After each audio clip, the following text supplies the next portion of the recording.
Na entrevista do dia com Maria Lídia Flandoli, o impacto da decisão do STF sobre o rito do processo de impeachment.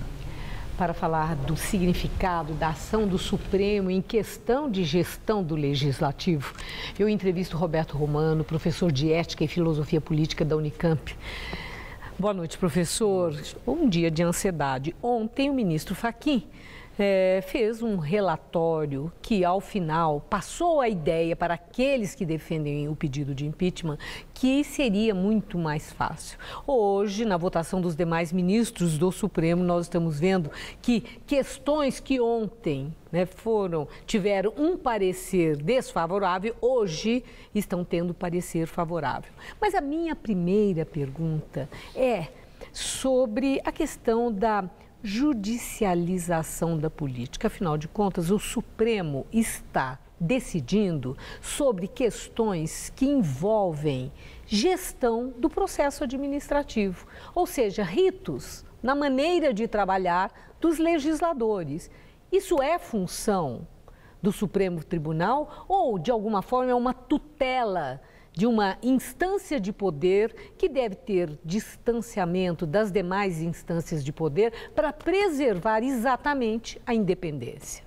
Olha, Maria Lídia, há bom tempo eu venho dizendo, a partir de análises e também da observação, que nós estamos vivendo uma crise inédita de Estado no Brasil, né?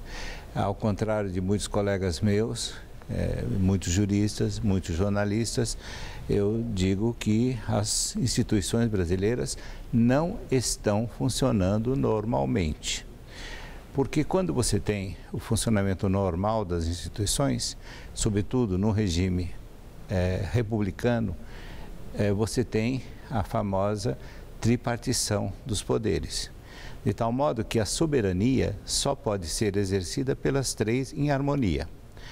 Nós vemos que boa parte, inclusive esse caso que está sendo julgado hoje no STF, o STF foi provocado pelo PCdoB, por partidos do governo. Sempre, né? A justiça Exato, precisa mas foi ser provocado em sentido bastante especial, quase que pedindo que ele intervisse, né?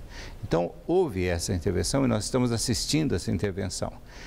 Ao contrário do voto do ministro Fachin, que me surpreendeu muito positivamente ontem, que justamente definia de uma maneira absolutamente perfeita em termos filosóficos, em termos lógicos, a diferença entre o funcionamento da justiça e o funcionamento da justiça política.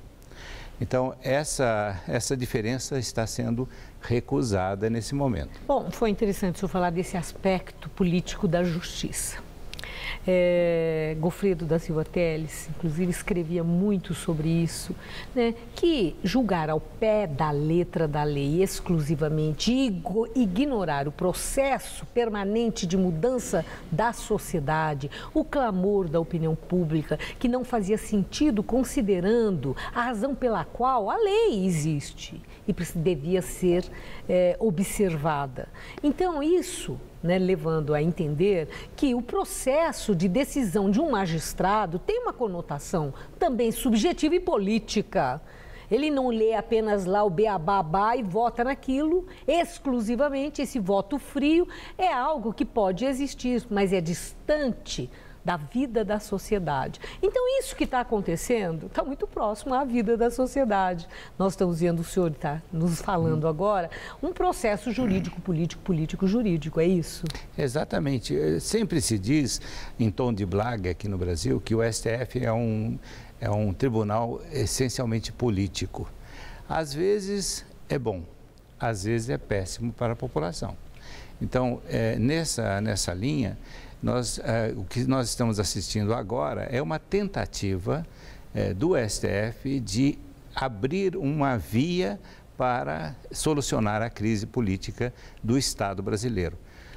No entanto, eu temo que nesse momento ele esteja entregando para a presidente Dilma Rousseff um doce envenenado, porque colocar a presidente da República na tutela de Renan Calheiros é muito ruim para a instituição e para a própria presidente. Agora, professor, o fato do Supremo ter acatado a ação teve entrada no tribunal, na Corte Maior, para decidir sobre esse rito do processo de impeachment, esvazia a tese daqueles que entendem que pedido de impeachment, nesse momento, não o pedido, o instituto do pedido de impeachment, eu estou falando esse pedido de impeachment é golpe.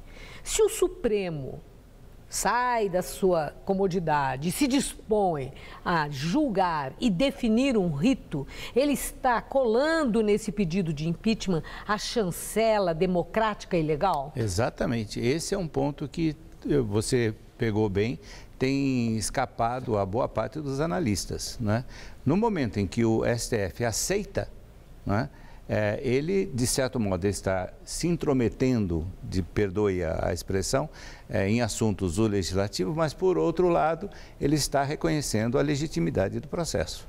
Então, esse é um ponto... A legitimidade e legalidade. Legalidade, né? Exatamente. Legalidade. Aliás, volto ao voto do ministro Fachin ontem, é absolutamente exemplar, né? Ele foi cirúrgico na sua exposição, né? Agora, veja, quando você tem uma crise tão grande dessa, de Estado e de sociedade, as pessoas perdem um pouco os parâmetros, né? Eu sinto muito, mas eu ouvi de colegas meus intelectuais ontem, né, reunidos na Faculdade de Direito, apreciações absolutamente impossíveis de serem aceitas. Como, por exemplo, uma outra pessoa que você conhece bem e que eu respeito muito, o professor Dalmo Dallari, dizendo que o Dr. Hélio Bicudo não tem conhecimento jurídico e não tem legitimidade para esse tipo de proposta. Ora, todos os que conhecem a história da ditadura no Brasil sabem o significado do Dr. Hélio Bicudo, né? Então, nesse momento, eu acho que é preciso voltar ao bom senso, ao respeito cidadão, para que nós não caiamos numa crise ainda maior. É interessante a divergência, o convívio com os contrários, prática que a democracia, né, nos obriga e com isso mesmo nos favorece um amadurecimento para o convívio social no plano das ideias, das divergências. Entretanto, entra o aspecto emocional de fundo político que todos devemos também estar atentos, tanto quanto concordamos ou quando discordamos, né? Maria Lídia, você viu pelo tom da minha resposta o quão emocionado eu estou, porque eu jamais imaginei que nós chegaríamos a essa crise tão dura de desrespeito mútuo que nós estamos vivendo. Obrigada, professor. Uma boa noite. Boa noite. Gabriel.